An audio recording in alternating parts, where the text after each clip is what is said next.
So ayan guys, yung mga drum na yan guys, panoorin natin kung ano yung gagawin nila dyan guys.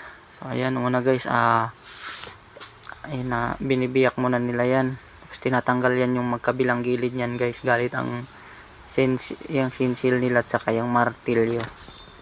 So ayan, natanggal na yung kabilang gilid niya. Tapos ayan na guys, inunat na nila. Ayan, tapos daan nila dun sa flat sheet machine.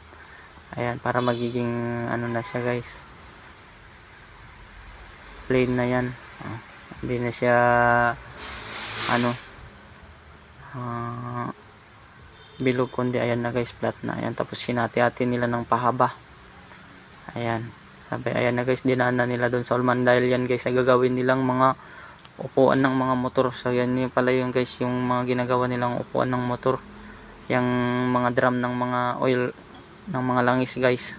So ayan, tinatanggal na yung mga sobra-sobra sa gilid para malinis na tingnan. So ayan na guys, galing din ng pangtanggal nila dyan mga sobra guys. Tapos ayan, binubutasan na yung gilid niya, mga magkabilang gilid niyan guys. Ayan.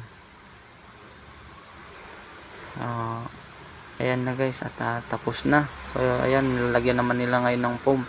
So akalain mo guys, yung mga drum pala na ganyan, yun pala yung mga ginagawa nilang upuan ng motor. So ang galing guys yung ginawa nila. Galing talaga ng mga lahi na to guys. Ito yung mga Pakistani. So ang galing